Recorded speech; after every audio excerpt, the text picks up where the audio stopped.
Good morning, students.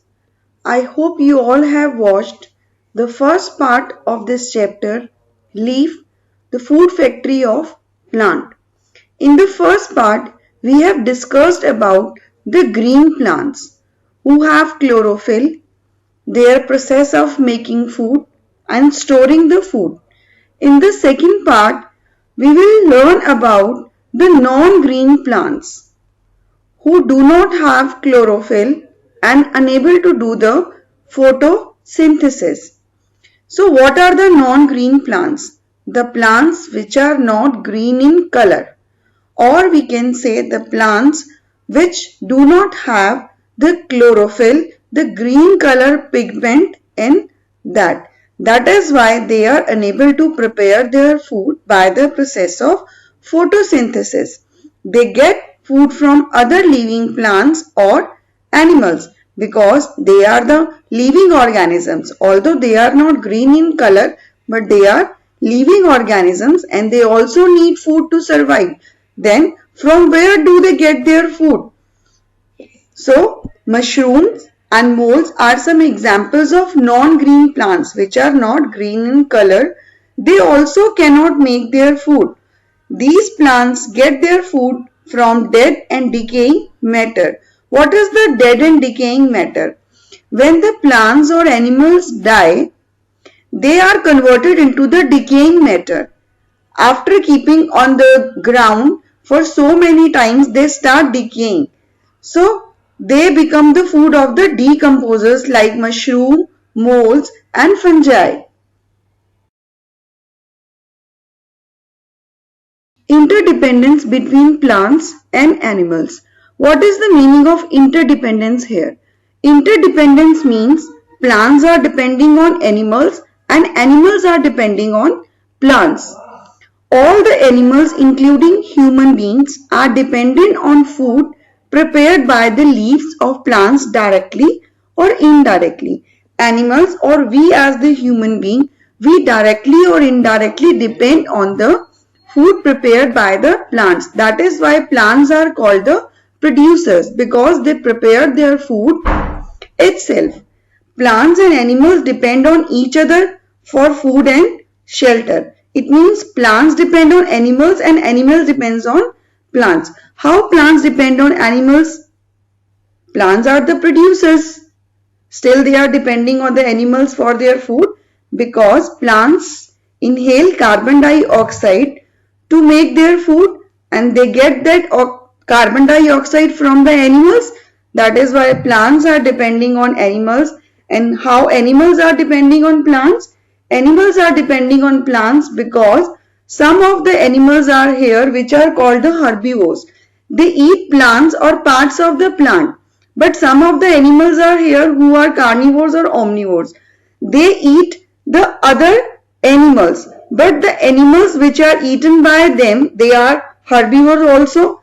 They take their food from the plants. So indirectly that animals are also depending on the plants indirectly. So this is the way plants and animals both depend on each other for their food. Plants provide food from energy to the animals. The sun provides energy to the plants for photosynthesis.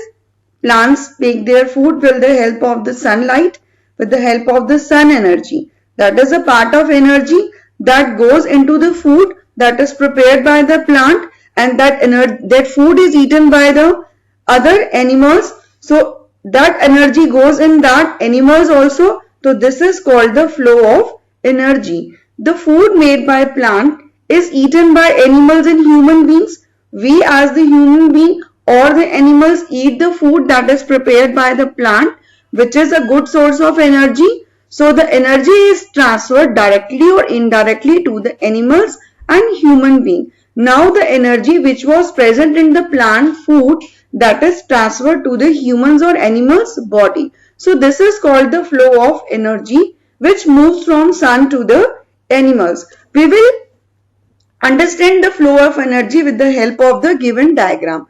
In this diagram, the grass, that is the green plant, it makes the food with the help of the sun energy, that is sunlight. After that, the grass is eaten by the grasshoppers. the food that was present in the leaves of the grass that is eaten by the grasshoppers, means grasshopper has taken that energy in the form of its food, then that grasshopper is eaten by the frog. Now grasshopper become the food of the frog. Now frog has eaten the grasshopper as the food and it has taken that energy. That energy was started from the sun. First of all, plants took that energy, then grasshopper, then frog. Now that frog is eaten by the snake. Now snake has eaten the frog as its food, so it has taken that energy. So grass took energy from sunlight directly, grasshopper took that energy indirectly, then frog also took that energy indirectly, and then snake took that energy indirectly. So this is the flow of energy from sunlight to frog. This is how plants and animals are dependent on each other for the flow of energy. Plants give out oxygen during the process of photosynthesis that animals use to breathe in. Animals give carbon dioxide that is used by the plants. Plants give oxygen that is used by the animals. Animals breathe out carbon dioxide that is used for the photosynthesis, and plants depend on animals for pollination and seed dispersal. What is the seed dispersal here? Seed dispersal is a process in which seeds are separated from the mother plant.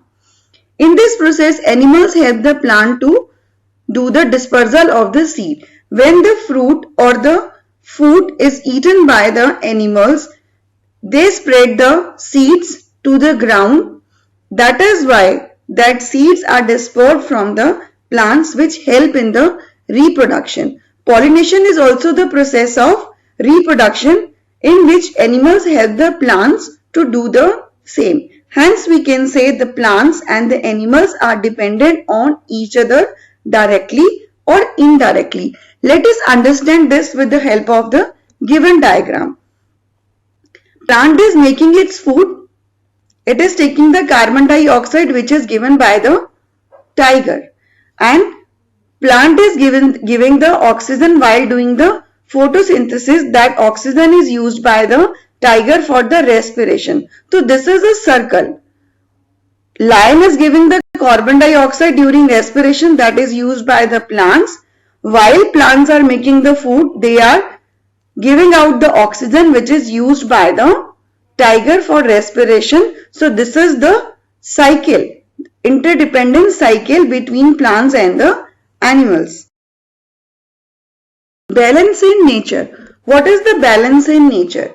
Here we will talk about the balance in the nature of plants and animals. The number of plants and animals should be balanced in the nature. If there will be imbalance or no balance between the number of plants and animals, then what will happen? Suppose the number of plants increases suddenly, then what will happen? Because plants are depending on animals for carbon dioxide for making their food. If the number of plants will increase, animals would not be able to give so much amount of carbon dioxide to the plants, and same with the animals. If the number of animals increase suddenly in the nature, what will happen? Plants may not be able to supply the adequate amount of oxygen to the animals, so it will create an imbalance. When plants will not get the proper amount of carbon dioxide, they won't be able to make their food, so they will die. And vice versa, if there will be a lot of number of animals, plants may not be able to give the proper amount of oxygen to breathe in, the animals will start dying in the nature, so it will create an imbalance in the nature. That is why it is necessary to maintain the balance in the nature. The balance between plants and animals need to be maintained in the nature. A sudden increase or decrease in the number of plants and animals disturb the balance in the nature. Some human activities are also disturbing the balance in the nature. Means human activities are also responsible for the disturbance in the nature between plants and the animals. The first most important cause is pollution. Nowadays pollution is getting increased so much. Because of pollution, so many plants are getting spoiled, so many animals are getting died. It is creating the imbalance in the nature. Deforestation. What is deforestation? Cutting a large amount of trees or the plants at a time. If we will cut so many trees at a time, it is very clear it will create the imbalance in the nature. The number of trees or the plants will get decreased, and the construction work for some of the activities which cause ecological imbalance in the nature. When construction works are going on, so many fields, so many plants, so many trees are cut for the personal use. It is also a very direct cause for the imbalance in the nature. Now what we can do to maintain the balance in the nature? We must follow the following steps. We should grow more and more trees. We should protect the existing trees, and we should take some initiative like celebrating programs like Earth Day. Earth Day is celebrated on 22nd April. In this we give education or we give awareness to the people living on the earth that we should not spoil the natural resources. We should protect our earth. Then Wildlife Protection Week, it is celebrated in the month of October from 1st to 8th October. This is called the Wild Conservation Program also. In this week, we give the awareness to the people for the protection of the wild animals. Then Van Mahotsav, it is celebrated in the month of July, in which we promise to plant a lot of trees on the earth. So if we take these types of initiatives, we can start protecting our earth or the balance in the nature also. We should educate and make people aware about the harmful effects caused due to deforestation. So a balance between plant and animal life must be maintained for the life on the earth to go on, so that the life of the animals, plants and human beings can go easily on the earth. Let us recall. Quick check. Write T for true and F for false statements. Plants need animals for pollination. Yes, it is true. I have taught you. Animals help plants to do the pollination. Animals provide food and energy to the plants. No, it is false. Animals provide carbon dioxide which help in the process of photosynthesis to plants. But plants give food energy to the animals. So this statement is false. Deforestation disturbs the balance in the nature. Yes, it is true. At the time of deforestation, we cut a lot of plants at a time. This directly creates the disturb in the balance in the nature.